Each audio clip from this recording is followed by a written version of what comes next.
Hi, I'm Rebecca Brand, and I've got the 70mai dash cam A810, which is a front dash cam and a back dash cam, because you need to see what's happening when you're driving that road from the front and the back. This video is a very detailed video, so feel free to skip ahead if there's a part that you don't need to know. But I'm going to go through the app, how to set it up, how to install it, how it works, what the clarity is, because I think it's the best on the market today.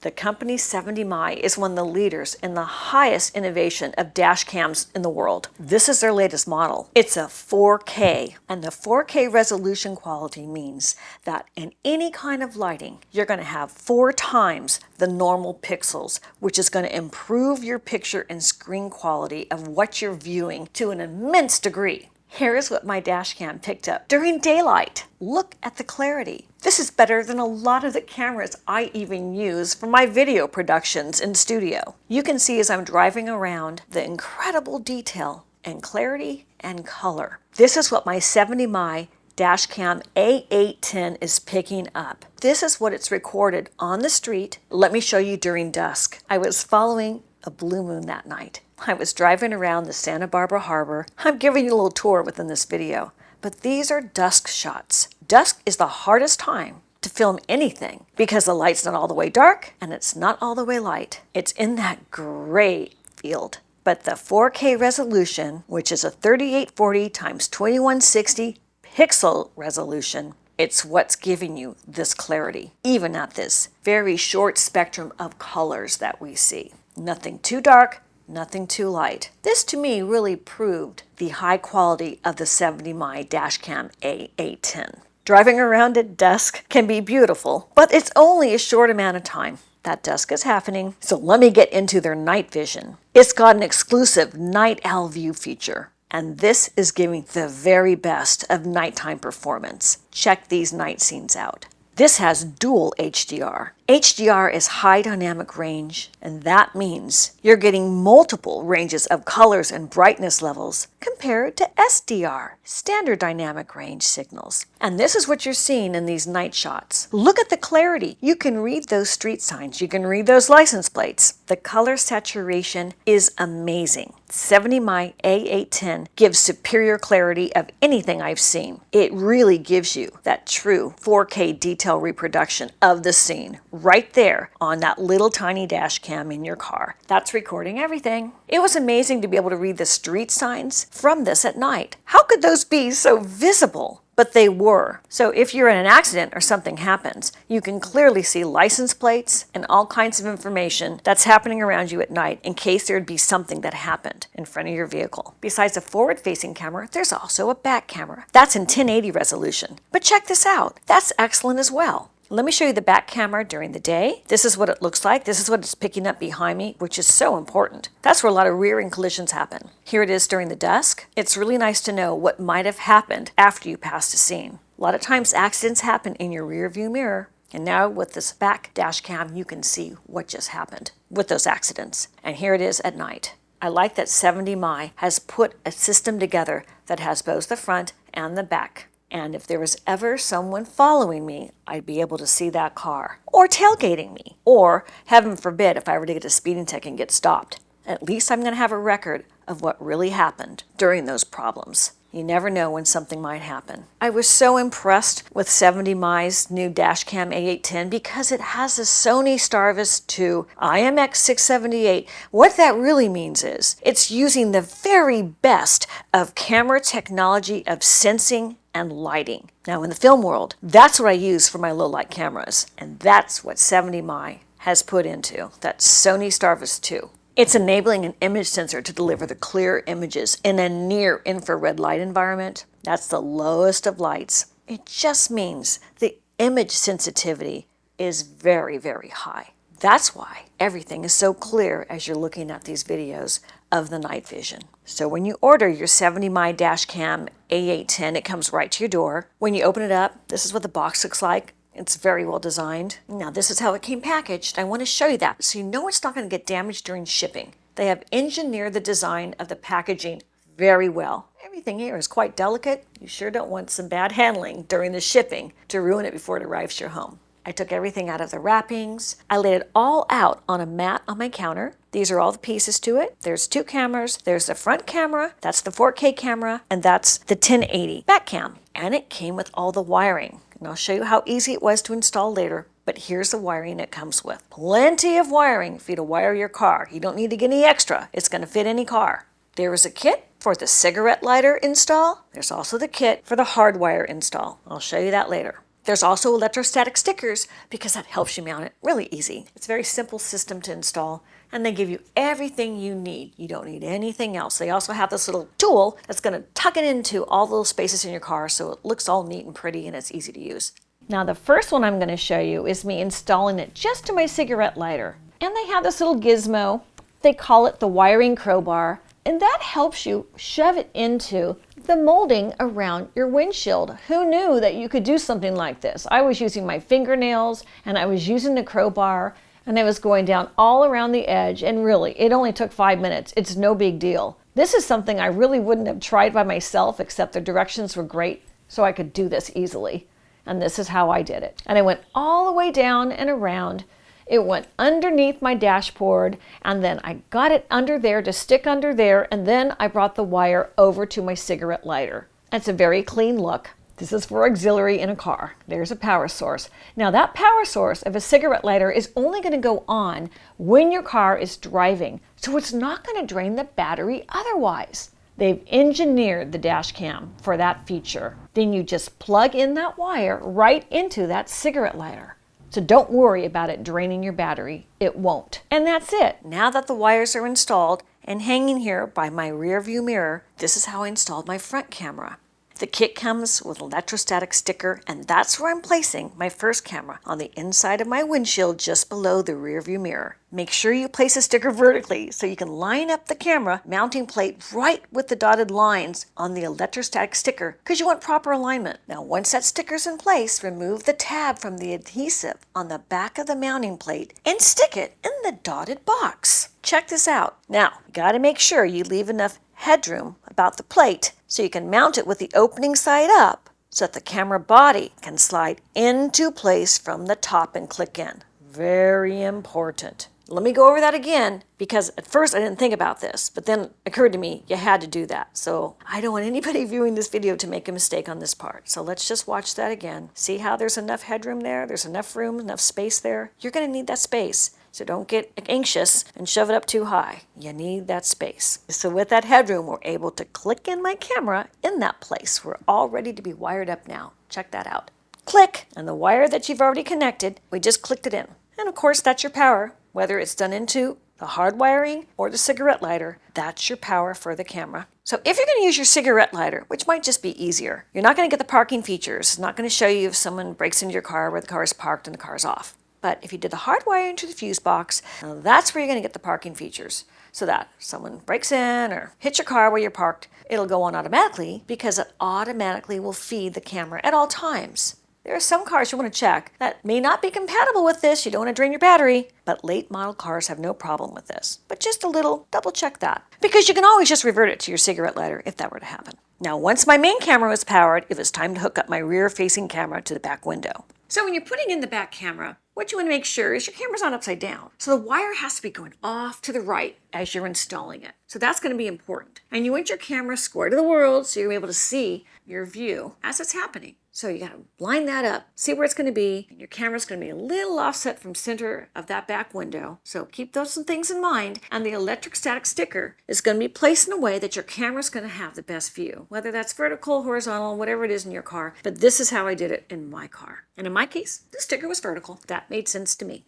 I removed the tab from the adhesive on my rear camera. I stuck it to the sticker first. Then I peeled off the tab and I applied it just like the front camera. It was very simple, and I wanted to give you really detailed instructions so you can get that right just by following this video. Let me play that again. This is the way you do it. So your picture is right side up when you download all that footage. After it's installed, it's time to wire it up. The rear camera is going to get power from your front camera. All I had to do was plug in the rear camera's 4-pin plug to the included 4-pin to the mini USB adapter, and I was all set. I had climbed into my back seat to get this right. It was easy to line those pins up. It worked really well. The connections were secure. And the cable is so long, so it can be used for any size car, even a minivan. I had more than enough wire to route it to the front of my car. I liked that there was nothing extra. There was no coupling I had to do with the wire. Now, I tucked in the wire to the top of the housings on my car and the pillars of the car to tidy it up. And then it was fully installed, and it wasn't ugly with a bunch of wires dangling. It looked great. And that was really simple. Now, when you first power it up, the first thing it's going to ask for the language, and you're going to proceed with a little tutorial. Now, this is going to transition to the app, so make sure you have your phone with you. It had a very thorough introduction screen for the dash cam, as well as light indications, full button layout. It also had QR codes for warranty activation and app setup, parking surveillance, date and time. Oh, and something really important. It's got an easy micro SD card for storing all your footage. So when you first download the app, you'll get a screen that showcases the devices that are connected. And in this case, there's already one connected from a previous video. I did one earlier on the Omni. So you can see that that's there. This is their latest model, but the Omni was the previous version, which was good too. So to add a device, I pressed the plus sign on the right corner, and after I pressed that, it showed me the possible devices we could connect. And for this video, you see I'm clicking on the 70mai Dashcam A810. I'm getting a pairing screen to connect my device onto the app. It will show as not connected to the Dashcam hotspot. This is where you'll press the orange button at the bottom to connect the Dashcam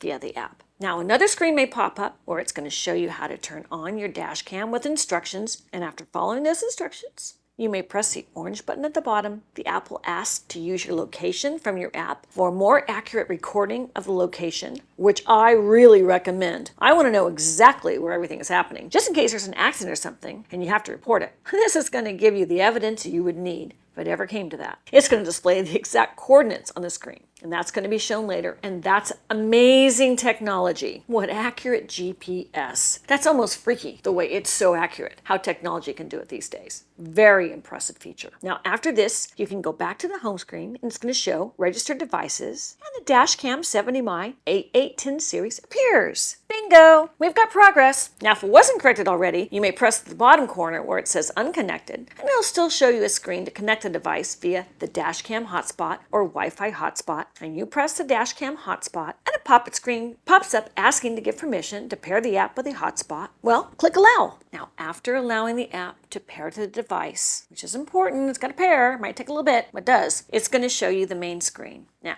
this main screen includes live feed from both cameras, and it's shown one at a time. Now, there are 3 icons at the bottom. One of them is a microphone that you can press on or off if you would like audio on with your video, which is pretty interesting. And that's a good thing to know, because if you're in the middle of a good story to your friend and you get in an accident, maybe you really didn't want the audio on. I don't know. But just beware. That could be good or could be bad. I think the audio on is really good if you ever get stopped by the police. I like that feature. So maybe I'll take it both ways, because when it's really important, I want my audio on. This could be one of the most important features of your dash cam, by the way, if a crime were ever to happen to you in your car. Because when you file a police report, the audio can also be major evidence, and it could be from an assailant, from anybody getting and approaching you in your car, even if your car is not rolling and someone comes to your window and the camera's pointed front, but an audio is happening. That's really important. On the app, in the middle, there's a camera icon. It's what you press, and it asks you first to give you permission to save the media on your camera on your phone, and you have to say yes, because you got to allow that, because that's what you want, of course. And while you're on the app, the last icon to the right is a circle with arrows, and that's to switch from the front camera to the back camera live feed on the app. It will still be screen recording on both cameras, but you'll see it live if you press it this way on the app to showcase the one on the app screen that you're looking at. Now, there's a live feed that shows up at the top of the app, but there's also an icon at the corner of the feed that allows you to see the footage in full screen. Yeah, that's great, so you can see more detail. I like that feature. Now, just note, your recordings are going to stop when you get on your app, because you're not supposed to be on the app when you're driving. Remember that. Don't use your app actively. That's dangerous. This is a safety feature that 70mai has built in to this Dashcam A810. They don't want you fooling around the app when you're driving.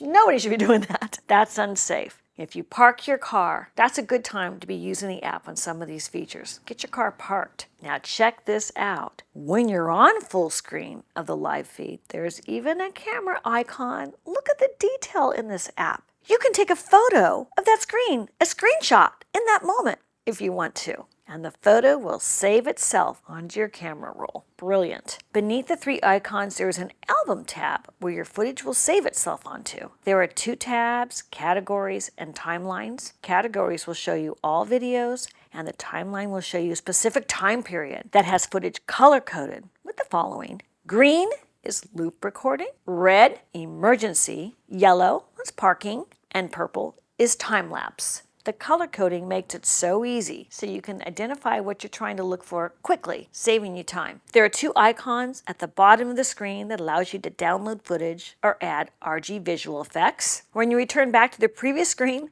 there'll be a settings tab. At the top, you'll be able to adjust image settings, such as if you would like to change from high compression rate or low compression ratio. I know some of this is getting very, very detailed, but there's so many features. So if you're one of these techies, you'll love this 70mai A810. The next tab is a recording resolution and frame rate. If you're a video person like me, I kind of like that now and again when I'm shooting videos, because you can use this as a vlog video camera too. The next tab is a video clip duration. It's already set to 1-minute clips, but it can be changed up to 10 minutes. You might want to summarize and see where you've been before you actually pick up a video clip. So that's a handy feature to have. The next tab is HDR, high dynamic range. You can enable or disable that. The next tab is speed and longitude or latitude watermarks on videos if you want those to be on there. It might be necessary if you're in a car accident and need to showcase those to make sure you can prove where you were when the accident happened. The tab after that is if you'd like the 70 main watermark on your dash cam video. And the next tab is resistance to blink, and this tab allows you to change your AC frequency to optimize your video according to the frequency you choose. There are three options. The option you choose may help minimize the flickering that can happen during the recording, as well as when it's being displayed on playback on TV or PC monitor. Now that's all about the quality and deciding what you want. Higher quality typically means a little more storage is used to save it. It's not that much, but some people are very technical and like to have control of those features. The next set of tabs control is the parking security. The first tab being collision detection. Now collision detection is triggered when it detects a bump when the car is parked. There's a toggle on the screen if you'd like to enable the recording after a bump has occurred. You can choose the sensitivity of that. You can also switch the sensitivity of the collision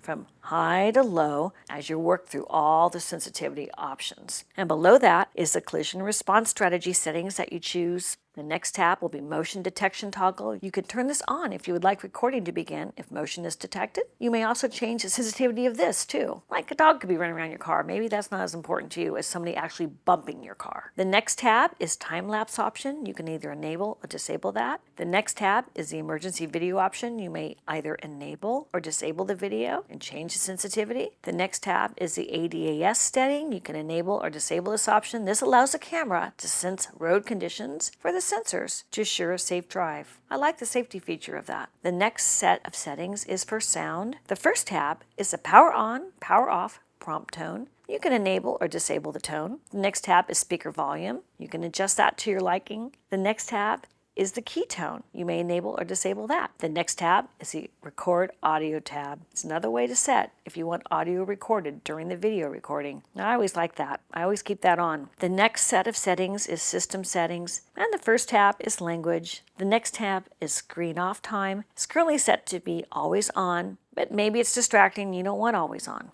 The next tab is the auto off when no movement persists, and it's currently set to 20 minutes, but that can be adjusted to whatever you like. The next tab is a Wi-Fi hotspot setting. You can toggle on or off if you'd like the hotspot to be connected automatically and if you would like to modify the hotspot password. Next tab is set date time to your liking, and that'll be what's set on the screen. That's important. You want to get the date and the time right. And that I set when I first set it up, so mine was already set, but I don't know. If it ever goes off, this is where you set it again. The next tab is if you'd like the speed unit to be kilometers or miles per hour. So get to know this for in your locality. You can decide what's best for you, how you like to measure your speed. The next tab is the About section of the app. And following that is the positioning status. And then we go to synchronize the driving route data right onto your app, and you can synchronize through Wi-Fi with the mobile data. And another tab to retrieve device log, which is important. That's what you're going to be looking at with an accident or some incident. And the last 2 tabs are to factory reset and to format memory cards. A lot of information. I know you might have skipped through a lot of this, but it's here on this video if you need it. So with your 70mai Dashcam 8810, gathering all the footage, the beautiful daytime footage, and of course, the great clarity of the nighttime footage, even it's for your travel blog, with the blue moon rising on a hot summer night. That was a great night of filming. That was amazing. And I wanted to get that mood off of my dash cam video. So the next day, I went into my car and my dash cam had been hooked up to my cigarette lighter. So I turned my car on because that's going to power up my cigarette lighter to give power to my dash cam. Because the 70mai Dashcam 8810 works when your car is on for the cigarette lighter to be giving it the power it needs. So make sure you do that when you want to download your footage. And while you just turn the car on and your dash cam is powering up, it's also loading on your app. Now my car is parked really close to my Wi-Fi, so it's all working together here. That makes it really easy for you. You want to make sure that the dash cam in your car are getting connected with the Wi-Fi. This makes it so much easier.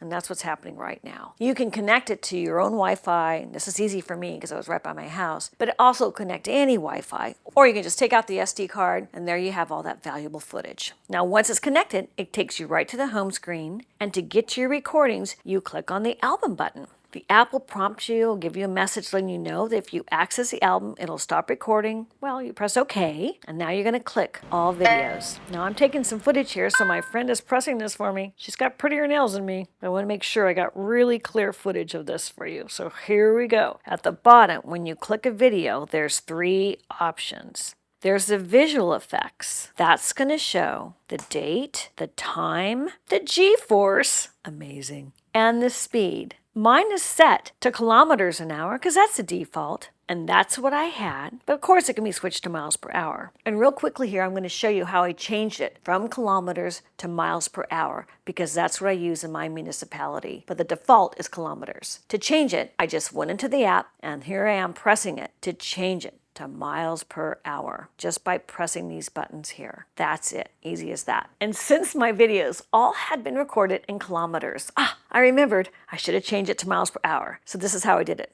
really easy. Just changed it right to miles per hour from the app. And now download the video onto your photo album just like this. Goes right into your phone. It takes a while. And another option you have is you can just completely delete all those videos. So that's interesting. You might want to clear your SD card. Just delete it. It'll take a while to download, but then you have them all on your phone. Check this out. Look at all these videos on my phone for next time. So let me show you a montage of my 70mai Dashcam A810 footage I got on this glorious day and night in beautiful Santa Barbara, California, where I am sharing the same moon as you.